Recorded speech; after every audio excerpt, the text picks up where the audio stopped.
कि मेरे घर में कोई शराबी नहीं है। क्यों जी, कह सकता है क्या? आदमी तो बचा हुआ है, लेकिन परिवार, आदमी तो कोई बच गया होगा जिसने इस बला को अपने मुंह से नहीं लगाया, लेकिन परिवार कोई नहीं बचा हुआ। 100-150 का यदि परिवार है तो कोई एक तो उसमें से भी ऐसा व्यक्ति निकल जाता है। लेकिन राजा अस्पति ने घोषणा कर दी थी, वो था रामराज, वो था ऋषियों का राज, वो था मुनियों का राज, और वो था आर्यावर्त का राज। इसलिए मैं निवेदन कर रहा था, आर्य समाज ने राष्ट्र को सुधारने का बीड़ा उठाया हुआ है, आर्य समाज के कंधों पर इसका भार है, आर्य समाज जगाने के लिए बाहर निकला हुआ है। ऋषि दयानंद ने इसीलिए इस पौधे को लगाया था।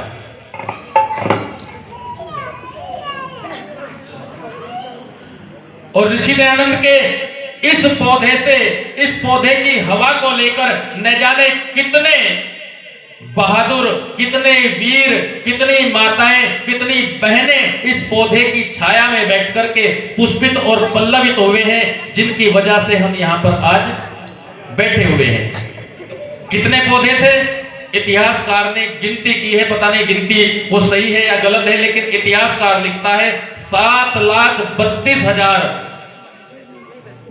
वीरों ने इस राष्ट्र के लिए अपने आप को आहूत कर दिया। और उन 7,32,000 में 85%, गणना कर लेना, मेरा गणित थोड़ा कमजोर है, कम पढ़ा लिखा हूं, गणना कर लेना, 7,32,000 का 85% कितना बनता है? लगभग 5.5 या 6 लाख के करीब बनेगा। इतने जो क्रांतिकारी थे या इस राष्ट्र को आजाद कराने में आहूत हुए हैं, वो ऋषि दयानंद के पौधे के नीचे बैठकर के पल्लवित हुए हैं। ऋषि दयानंद के पौधे की उन्होंने हवा ली है, या ऋषि दयानंद के संपर्क में वो आए हैं, सत्यार प्रकाश के संपर्क में आए हैं, तब कहीं जाकर के हम आजाद हो पाए हैं।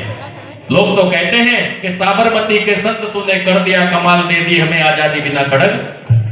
लेकिन अगर बिना खड़ग बिना ढाल आजादी आई है तो 7,32,000 का क्या होगा? जिनमें माताएं भी हैं, बहनें भी हैं, बुजुर्ग भी हैं, नौजवान भी हैं, 18 साल के, 16-16 साल के नवयुवक भी हैं, जिनमें हिंदू भी हैं और मुस्लिम भी हैं। ऐसा नहीं कि हिंदू है सारे के सारे, मुस्लिम भी हैं। अगर हम भगत सिंह को याद करते हैं तो अशफाकुल्लाह खान को भी, क्यों जी, वीर अब्दुल हमीद को भी नहीं भुला सकते। काम उन्होंने भी किया है। मैं तो एक नवयुवक की घटना मेरे याद में आ रही है। अरे कहते हैं सत्यार प्रकाश इस नवयुवक के हाथ में है और लेकर के घर में जाता है। कहां पर? शाहजहांपुर में। घर में जाता है, पिता ने कहा कि बेटा या तो ये सत्यार प्रकाश को बाहर रख दे, तब घर में आ जाना, अन्यथा तू भी इसी के साथ में चला जा। बेटे ने कहा कि पिताजी मैं सब कुछ छोड़ सकता हूं, आपको भी छोड़ सकता हूं, घर को भी छोड़ सकता हूं, लेकिन ऋषि दयानंद के सत्यार प्रकाश को नहीं छोड़ सकता। ऐसा नौजवान था, ऐसा वो बहादुर था, जिसके जीवन में उसने शराब भी पी है, मांस भी खाया है, बहुत बुरा उसका जीवन था। और अपनी जीवनी में स्वयं लिखते हैं कि 40 सिगरेट मैं स्वयं रोज पीता था। 40 सिगरेट, देखो उस समय पर सन 1997 में, 1897 में जन्म हुआ था, और 10 साल का, 8 साल का, 11 साल का इन बुराइयों को भी पकड़ लेता है, तो लगभग 1910 के लगभग 40 सिगरेट कितने की आती होंगी। और आती कहां से थी? चोरी वो करता था, अपने पिता के पैसे चुरा लेता था, एक दिन तो पकड़ा भी गया था। इतने दुर्व्यसन उसके अंदर थे। लेकिन एक सन्यासी आर्य समाज में आचार्य वहां पर पहुंचे, आचार्य सोमदेव जी, उनका प्रवचन उन्हें सुनने को मिला, और वो प्रवचन ऐसा ही दुर्व्यसनों के ऊपर उन्होंने किया होगा। थोड़ी सी हवा आर्य समाज का सन्यासी था उस नौजवान को लगी। उस नौजवान को आर्य समाज की हल्की सी हवा लगने के बाद में वो सोमदेव जी के पास में गया कि स्वामी जी मैं भी कुछ सीखना चाहता हूं, कुछ बनना चाहता हूं। स्वामी जी के पास में और तो कुछ था नहीं, उनके पास में एक पुस्तक थी। पुस्तक का नाम था भाई परमानंद जी की लिखी हुई तवारीखे हिंद।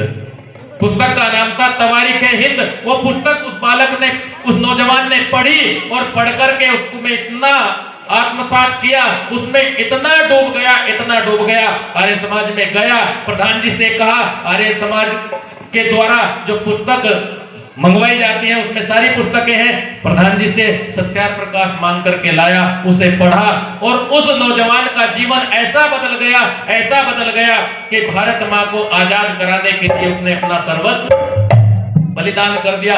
कितना नशा आर्य समाज का उसके ऊपर चढ़ा। पिता ने जब कहा कि घर से को छोड़ करके बाहर चला जा या फिर सत्यार प्रकाश को बाहर फेंक दे, तो अंदर आ जा।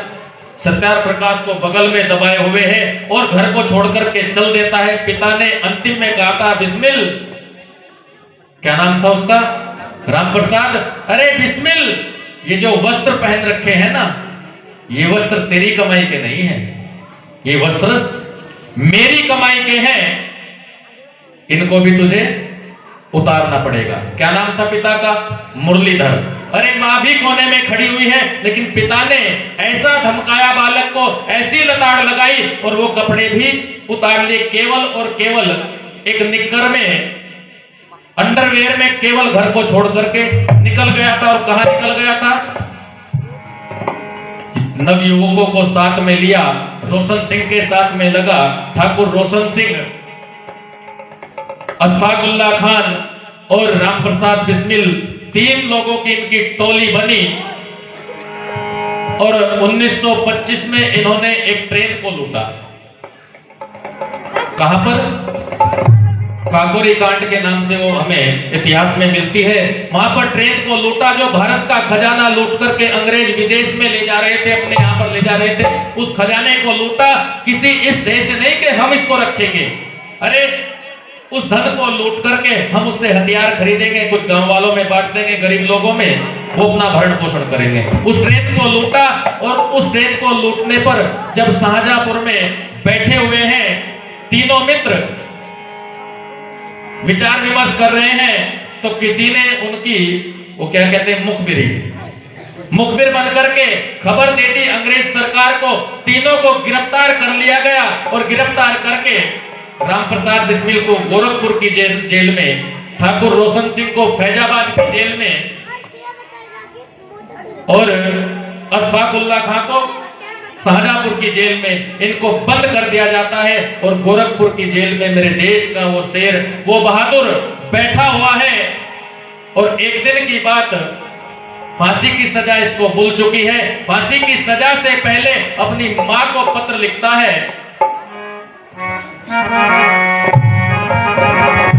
कि गोरखपुर की जेल में बैठा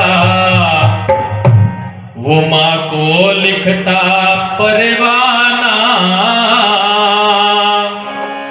देश धर्म का दीवाना, वो देश धर्म का दीवाना, गोरखपुर की जेल में बैठा मां को लिखता परवाना, देश धर्म का दीवाना, देश धर्म का दीवाना, गोरखपुर की जेल में बैठा।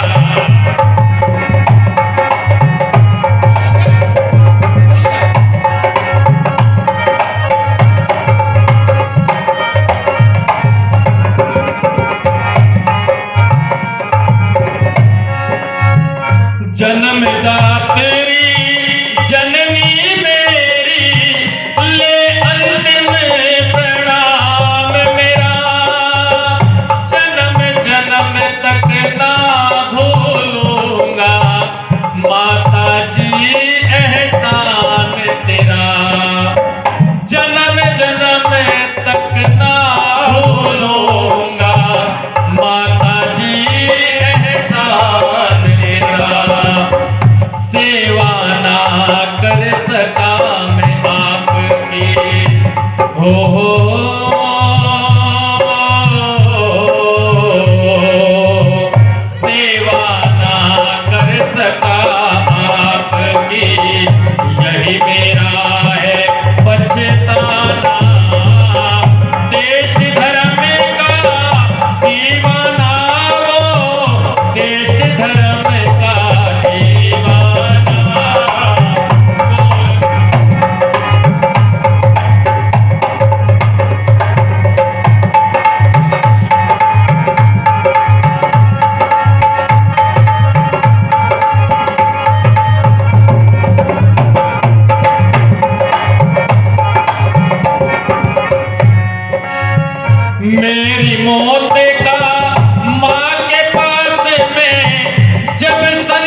को भेजी हो,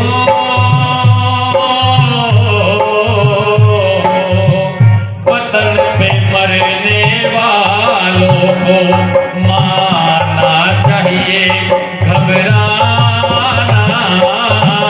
देश धर्म का दीवाना आजादी का दीवाना, गोरखपुर की जेल में बैठा माँ को लिखता परवाना।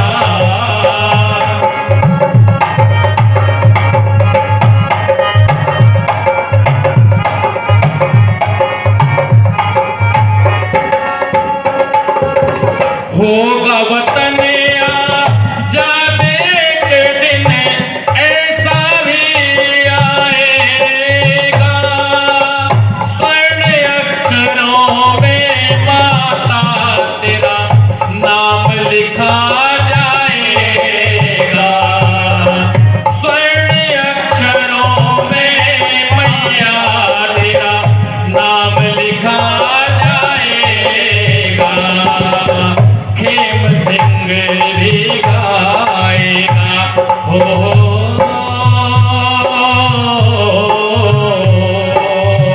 खेम सिंह भी गाएगा तेरा बना बना कर गाना, देश धर्म का दीवाना वो आजादी का दीवाना, पूरे की जेल में बैठा, गोरखपुर की जेल में बैठा माँ को लिखता परवाना, देश धर्म का दीवाना वो देश धर्म का दीवाना, गोरखपुर की जेल में बैठा। कुछ मेरी बात को सुनकर के चिढ़ जाते हैं, लेकिन मैं एक बात कहा करता हूं कि बदलकर आंसुओं की धार को मैं मुस्कुराता हूं। ध्यान से सुनेंगे, बदलकर आंसुओं की धार को मैं मुस्कुराता हूं और जगाकर ओज की धारा बहुत सुख चैन पाता हूं। मैं चाहता हूं नौजवानों में उन वीरों की गाथाओं को सुनकर के कुछ ओज भर जाए, कुछ जोश आ जाए, इनके खून में भी उबाल आए और ये मातृभूमि के लिए समर्पित होने के लिए तैयार हो जाए कि बदलकर आंसुओं की धार को मैं मुस्कुराता हूं और जगाकर ओज की धारा बहुत सुख चैन पाता हूं। अरे ना मेरे शब्द हैं उनके लिए जो देशद्रोही हैं, ना मेरे शब्द हैं उनके लिए जो देशद्रोही हैं, और इस वतन से प्यार है जिनको उन्हें मैं गीत सुनाता हूं, इस वतन से प्यार है जिनको उन्हें मैं गीत सुनाता हूं। कुछ लोग चिढ़ जाते हैं, अरे वो राम प्रसाद बिस्मिल बैठा हुआ है जिसने जेल में बैठकर के अपनी आत्मकथा लिखी, फांसी की सजा भूल जाती है और फांसी की सजा भूलने के बावजूद अपनी आत्मकथा लिख रहा है और स्वाध्याय कर रहा है, चेहरे पर कोई शिकन नहीं है। कहते हैं जब फांसी पर चढ़ाते हैं ना तो उससे पहले जब जेल में जाते हैं वजन तोल लिया जाता है, कितना वजन है इसमें, और जब फांसी पर जाते हैं उस समय वजन तोला जाता है। पता चलता है कि राम प्रसाद बिस्मिल का वजन बढ़ा हुआ मिला था, घटा हुआ उसका वजन नहीं मिला था। कैसी खुशी से वो मरना चाह रहे थे, मरने के लिए जा रहे थे। पत्र लिखता है जेल में बैठ करके, और पत्र में लिखा था क्या,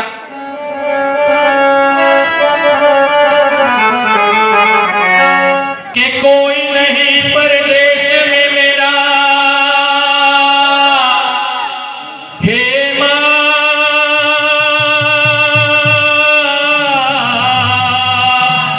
हे मां।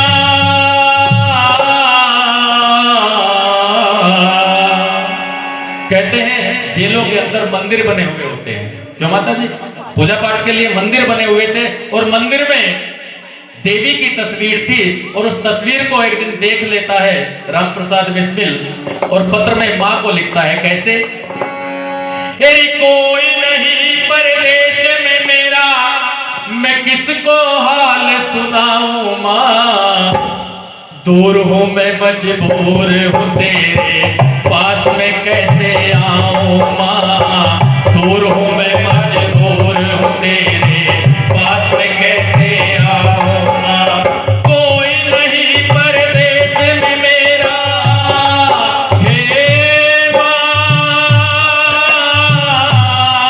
हे माँ, कोई नहीं परदेश में मेरा, किसको हाल सुनाऊँ माँ, दूर हूँ मैं मजबूर हूँ तेरे पास में कैसे आऊँ माँ, दूर हूँ मैं मजबूर हूँ तेरे पास में कैसे आऊँ माँ।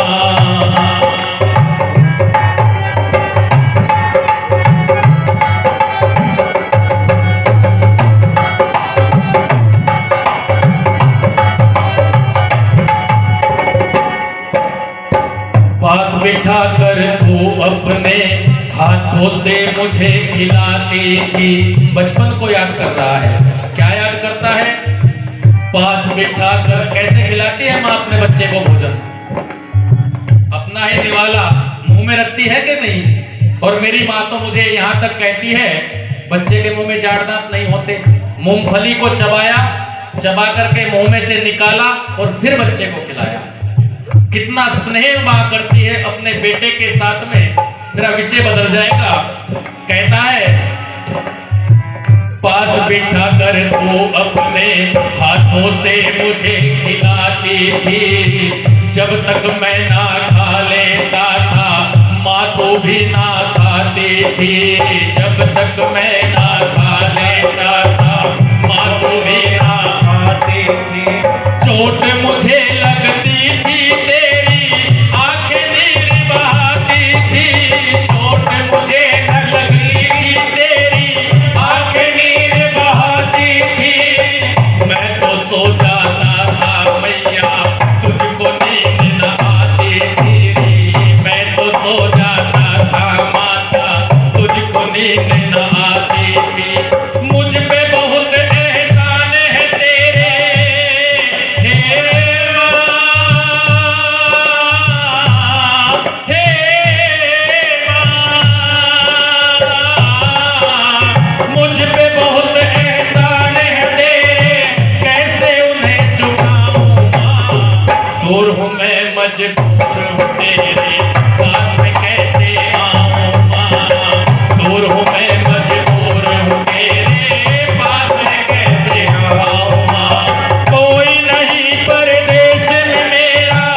और लिखता है पत्र में,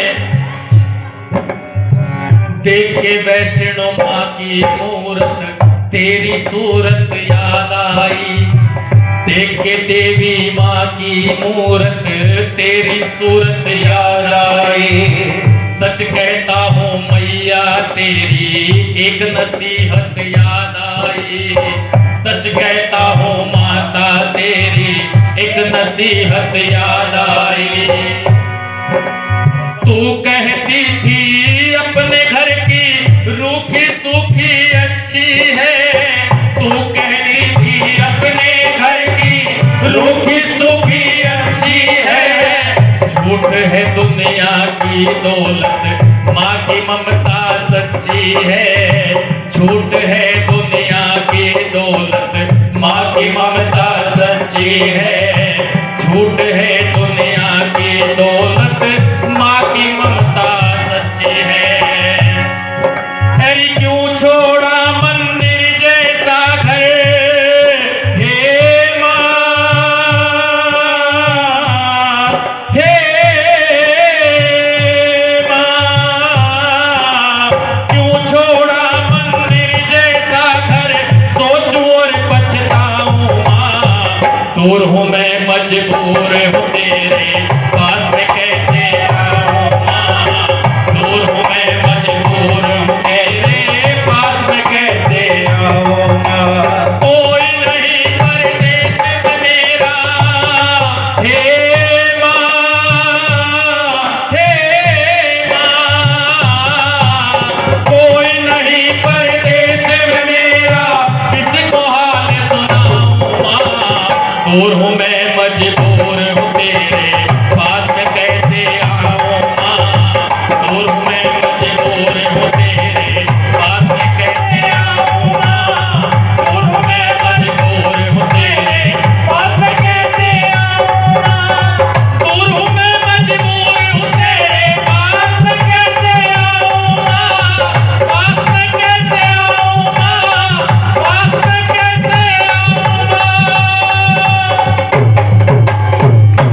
दूर हूं मैं मजबूर हूं तेरे पास में कैसे आओ माँ।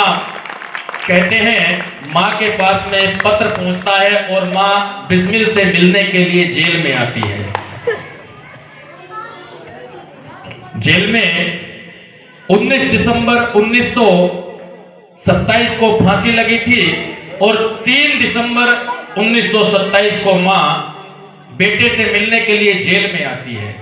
पत्र को पढ़ रखा था, हो सकता है बिस्मिल ऐसा ना हो कि कुछ गलती कर दे, माफी मांग ले। तो परीक्षा करने के लिए मां जेल में पहुंचती है। जेलर ने देखा गेट पर कोई महिला खड़ी हुई है, बुजुर्ग है, सफेद बाल है, चेहरे के ऊपर झुर्रियां पड़ी हुई हैं। और जेलर से बिस्मिल की भेंट होती है। बिस्मिल से जेलर कहता है, बिस्मिल क्या तू जानता है इसको कौन है? तुझसे मिलने के लिए आई है।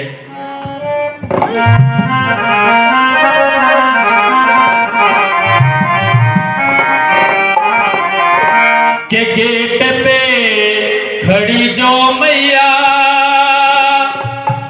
मेरी जननी माई है और आखिरी मिलाप मिलने इस बिस्मिल से आई है। मां का हृदय बैठा जा रहा है। अरे जिसका जवान बेटा मरने को तैयार खड़ा हुआ है। 4 ही तो दुख है इस संसार में, भूमि छुटन, भैया मरण और मरण कुलवंती नार और पुत्र बिछोवा होता है दारुण है दुख। 4 जन्म भूमि का छुटना। आज जन्म भूमि को छोड़ करके नौजवान कहाँ जा रहे हैं? विदेशों में। काहे के लिए? पैसा कमाने के लिए, धन कमाने के लिए। माता पिता मर जाते हैं। अपने अखबारों में, टीवी न्यूज पर देखा भी होगा, माता पिता मर तक जाते हैं, बेटा मिलने के लिए नहीं आता। यहाँ तक कि 2 बेटे थे, लखनऊ की घटना है। 2 बेटे थे, दोनों विदेश में रहते थे, मां मर गई। पति भी फौज से रिटायर्ड था, कर्नल या जनरल था, विदेश में खबर कर दी, भाई तुम्हारी मां मर गई है, आ जाओ। वहां दोनों भाइयों में विचार विमर्श होता है। बड़े वाला कहता है कि अभी तो मां मरी है, छोटे से तू चला जा, जब पिताजी मरेंगे मैं चला जाऊंगा। आता है लखनऊ में, पिता इंतजार कर रहा है, बड़ा बेटा मुखाग्नि देगा, बड़ा तो आया नहीं, मुखाग्नि के लिए इंतजार कर रहा है। भाई बड़े वाला क्यों नहीं आया? इसने कहा कि पिताजी काम कुछ ज्यादा था, उसने कहा है मां के मरने में तू चला जा और जब पिताजी मरेंगे तो मैं चला जाऊंगा। पिता ने कहा कि अभी इस घर को और गांव को छोड़ करके, इस शहर को छोड़ करके अपनी अभी विदेश में चला जा, अभी मैं जिंदा हूं, तेरी मां को मुखाग्नि मैं स्वयं दे लूंगा। और पत्नी को जला करके शमशान घाट में आया, घर पर आकर के अपनी रिवॉल्वर निकाली, कनपटी के ऊपर रखी और अपने आप को भी तुम पैसा कमाते रहो। ये भी संतानें हैं। विदेश भूमि छुटन भैया मरण, अरे बराबर के जवान भाई का मरना, इससे बड़ा कोई दुख है क्या? इससे बड़ा कोई दुख नहीं हो सकता। भूमि छुटन भैया मरण, मरण कुलवंती नार। अगर कोई सती प्रकार की महिला है, कुलवंती है, जिसने कुल का नाम रोशन किया है, और बेमोल जी का आपने नाम सुना होगा, वो कहा करते थे कि भोवड़ का मैं जिक्र नहीं करता, चाहे दिन में मरो 1000। भोवड़ कैसी? जो किसी को पानी ना देवे, सास की सेवा ना करे, ससुर की सेवा ना करे, पति की सेवा ना करे, पूरा दिन मोबाइल में रील स्क्रॉल कर रही है, ऐसी का मैं जिक्र नहीं करता, चाहे दिन में मरो 1000। भूमि छुटन भैया मरण, मरण कुलवंती नार। अरे पुत्र बिछोवा होता है जवान बेटे का मरना, इससे बड़ा दुख कोई हो सकता है? जवान बेटे के पिता सारे संसार के बोझ को उठा सकता है, लेकिन अपने पुत्र के लाश को अपने कंधों पर नहीं उठा सकता। लेकिन मां खड़ी हुई है और मां को दिख रहा है कि तेरा बेटा फांसी के फंदे पर 19 दिसंबर को चढ़ जाएगा, इसकी लाश को उठाना पड़ेगा। लेकिन मां फिर भी परीक्षा लेने के लिए तैयार खड़ी हुई है, आंखों को रोका हुआ है। बिस्मिल और जेलर की वार्तालाप हो रही है कि गेट पे खड़ी जो मैया ये मेरी जननी माई है, आखिरी मिलाप मिलने बिस्मिल से आई है, आखिरी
कोई नरम दिल का था, कुछ दया दिखाई और मिलने का समय दे दिया।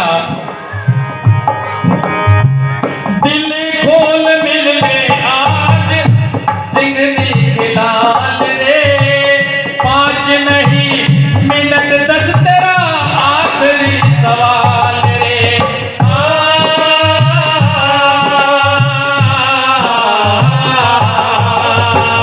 दिल खोल मिल ले आज सिंघनी के लाल रे, 5 नहीं 10 मिनट आखिरी सवाल रे। गेट पे सुखपाल लगी, गेट पे सुखपाल फिर होली मिलाई है। आखिरी मिलाप मिलने बेटे से आई है, आखिरी मिलाप मिलने बेटे से आई है। गेट पे खड़ी जो मैया मेरी जननी माई है, आखिरी मिलाप मिलने बेटे से आई है, आखिरी मिलाप मिलने बेटे से आई है। के पुत्र गेट पर आ गया और खड़ी गेट पर मार मार मार मार करी नमस्ते आखिरी चरणों को लगा कर हाथ। माता जी मेरा अंतिम प्रणाम स्वीकार करो, ये आखिरी मिलाई के लिए तुम मुझसे आई हो। अंतिम समय है मेरा, कुछ ही दिनों बाद फांसी लगा दी जाएगी। 3 तारीख को आई थी, 19 तारीख को फांसी आनी थी, लगभग 15 दिन का समय था।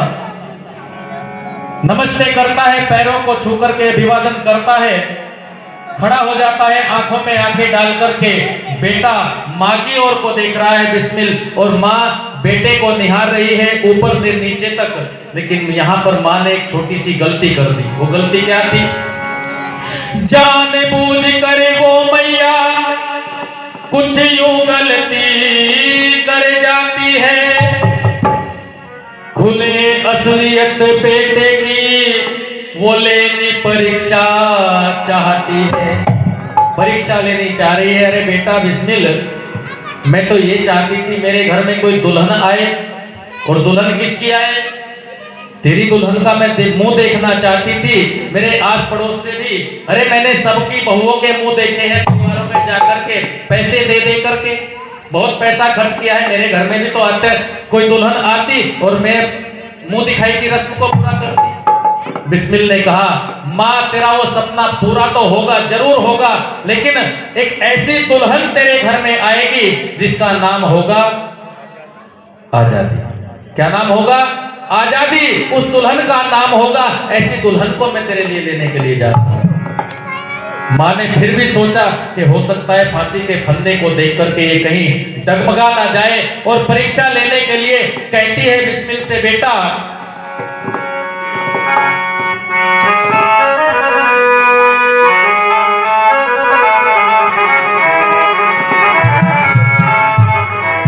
कि दिल हिल गया रे बिस्मिल बेटा, सुन फांसी की बात तेरी, और माफी मांग के जान बचा ले, ये कहरी से मात तेरी। दिल हिल गया रे बिस्मिल बेटा, सुन फांसी की बात तेरी, माफी मांग कर जान बचा ले, ये कहरी से बात तेरी, माफी मांग कर जान बचा ले, ये कहरी से बात तेरी।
इस रास्ते को किसी ने भेजा नहीं था, केवल ऋषि दयानंद का अनन्य भक्त बना, ऋषि दयानंद की हवा लगी और राष्ट्र के इस सम्रांगण में कूद गया। तने भेज बुलावा मौत बुला ली, क्या उल्टी तने सूझ गई, आंख में सुर्खी मौन खड़ाए, माँ तेरे से पूछ रही, माँ तेरे से पूछ रही, सुन ऐसी मैं पूछ रही रे, सुन ऐसी मैं पूछ रही, जागी लाश विलायत तेरी, माफी मांगे कर जान बचा ले, ये कह रही सहमान तेरी बेटा, माफी मांगे कर जान बचा ले, ये कह रही सहमान तेरी।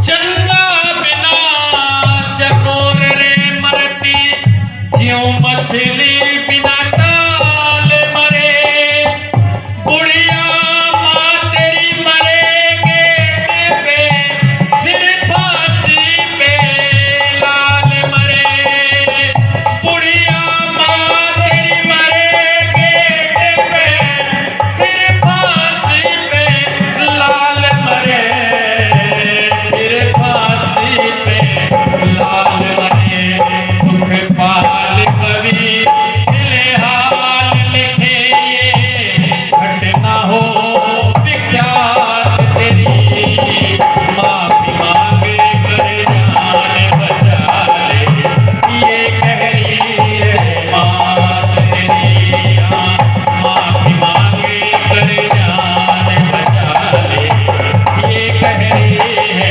माँ तेरी, मेरे दिल हिल गया रे, किस मिले बेटा, सुन फांसी की बात तेरी, माफी मांगे कर जान बचा ले, ये कह रही सहमान तेरी, बेटा माफी मांगे कर जान बचा ले, ये कह रही से।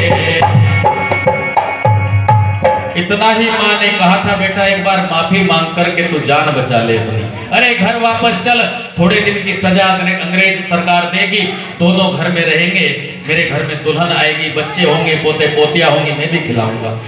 जहां नम्र भाव से बिस्मिल खड़ा हुआ था, तरेड़ जाता है, आंखें लाल हो जाती है, चेहरा तमतमा जाता है, माँ को तुरंत लताड़ लगाता है, धमकाता है, माँ ओ बुढ़िया तू मेरी माँ नहीं हो सकती, मुझे तो किसी बहादुर माँ ने जन्म दिया है, वो तो कोई शेरनी होगी जिसने मुझे जन्म दिया है, तू तो किसी कायर की माँ होगी, मैं तेरा बिस्मिल नहीं हूं। अरे खून खोल जाता है बदन का, आंखें लाल हो जाती हैं, चेहरा लाल हो जाता है, और क्या कहता है कि चली जा दूर नजरों से, माँ से कह रहा है अपनी, ओ बुढ़िया मेरी आंखों से दूर हो जा, अन्यथा कहीं ऐसा ना हो मैं तेरा गला पकड़ लूं और गला पकड़ करके यहीं तेरे प्राणों को दूर चली जा। मेरी माँ तो कोई शेर नहीं होगी, कोई बहादुर होगी, तू मेरी माँ नहीं है। और बेटा माँ से ये कह दे कि तू मेरी माँ नहीं है, माँ के ऊपर भी क्या बीत रही होगी, लेकिन वो तो परीक्षा ले रही है, अपने हृदय के ऊपर पत्थर रख करके जेल के सलाखों के पास में खड़ी हुई है। क्या कहता है बिस्मिल्लाह, चली जा दूर नजरों से, तेरा उपदेश भाता ना, खुला है भेद बातों से, खुला है भेद बातों से, तू मेरी जननी माता ना, चली जा दूर नजरों से, तेरा उपदेश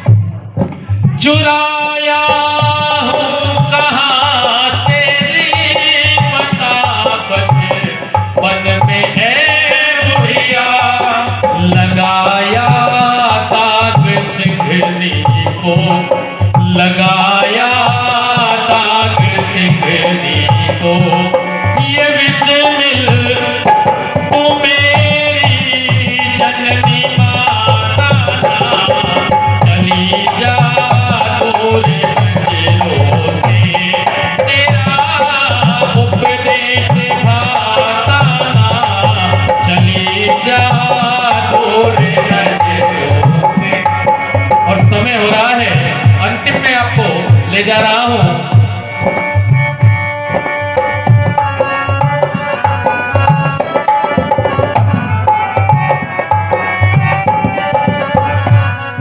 मरूं जो देश पर हंस कर जमाना गीत गाएगा, मरूं जो देश पर हंस कर जमाना गीत गाएगा, कुंवर सुख पाल गए रोके, कुंवर सुख पाल गए रोके, कभी भी गीत गाता ना, चली जा दूर नजरों से, तेरा उपदेश भाता ना, चली जा दूर नजरों से।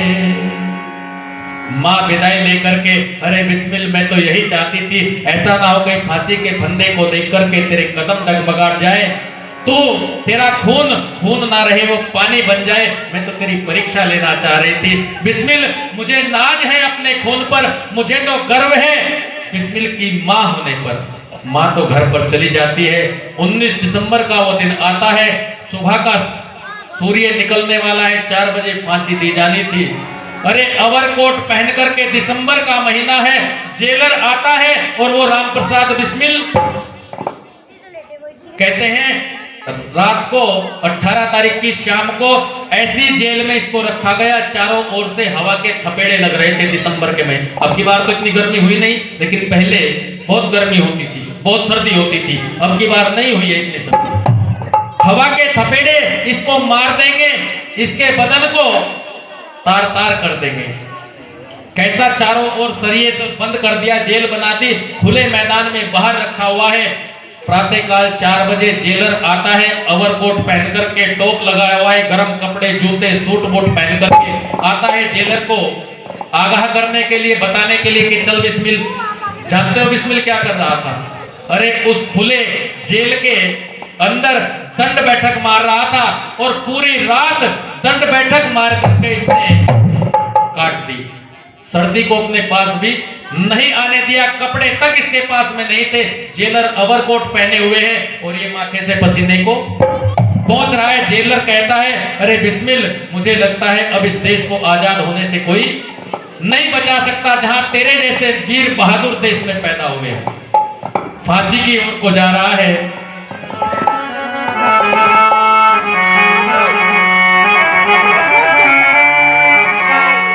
कि सरफरोशी की तमन्ना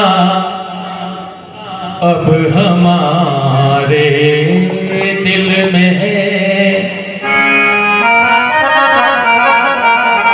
कि सरफरोशी की तमन्ना अब हमारे दिल में है, सरफरोशी की तमन्ना अब हमारे दिल में है।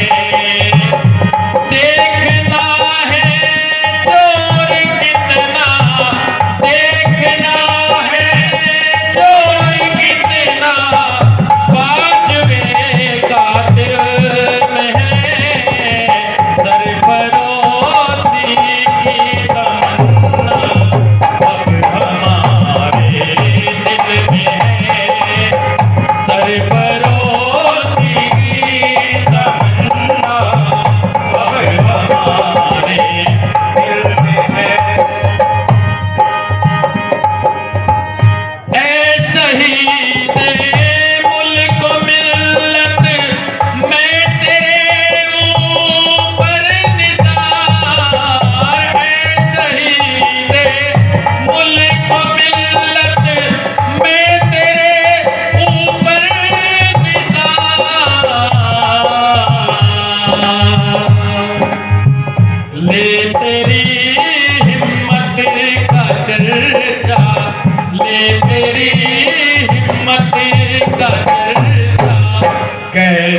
महफिल में, अब तेरी हिम्मत का चर्चा खैर की महफिल में, सरफरोशी की तमन्ना,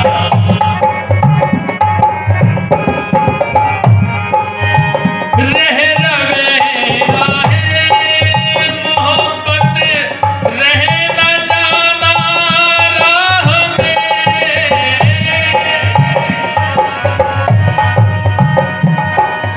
रह रवेरा है मोहब्बत, रह न जाए राह में, कारवां अपना अभी तक, कारवां अपना अभी तक पहली मंजिल पे है, कारवां अपना अभी तक पहली मंजिल पे है, सरफरोशी की तमन्ना,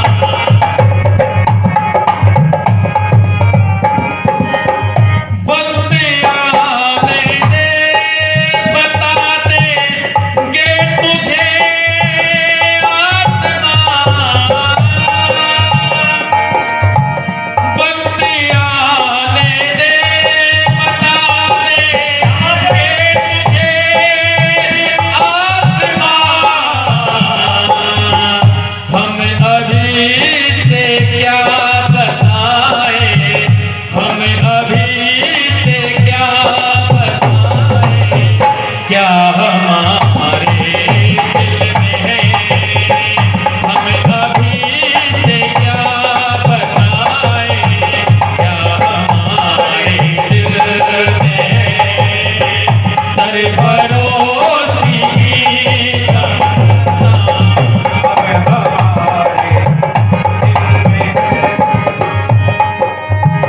अब ना पिछले पल बने हैं और ना अरमानों की भी,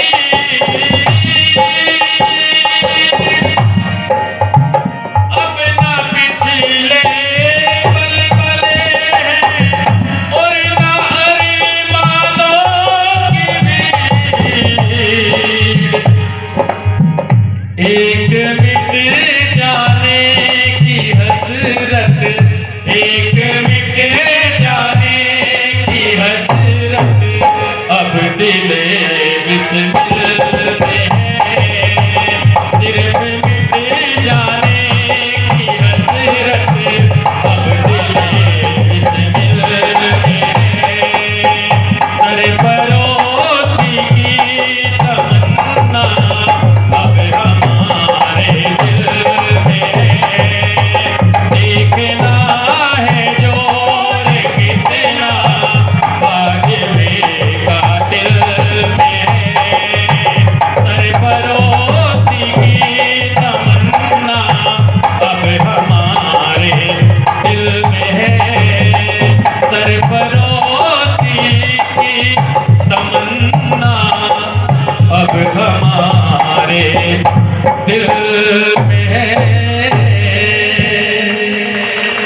अगर माटी के पुतले देह में ईमान जिंदा है, अगर माटी के पुतले देह में ईमान जिंदा है, अभी इस देश की समृद्धि का अरमान जिंदा है, ना भाषण से उम्मीदें हैं, ना वादों पर भरोसा है, ना भाषण से, बहुत भाषण होते हैं नेताओं के, राजनेताओं के, अभिनेताओं के, ना भाषण से उम्मीदें हैं, ना वादों पर भरोसा है। अरे उन शहीदों की बदौलत ये मेरा हिंदुस्तान जिंदा है, ये मेरा हिंदुस्तान जिंदा है। उन बहादुरों की वजह से आज हम जिंदे बैठे हुए हैं, अन्यथा हम यहाँ पर क्या बैठते, हमें कोई बैठने ना देता। आप सभी ने बड़ा लज्जित होकर के सुना है, कुछ 5-7 मिनट ऊपर हो गए हैं, उसके लिए मैं प्रधान जी से क्षमा प्रार्थी हूँ। आप सभी का हृदय की गहराई से धन्यवाद। वाणी को विराम इति ओम सम।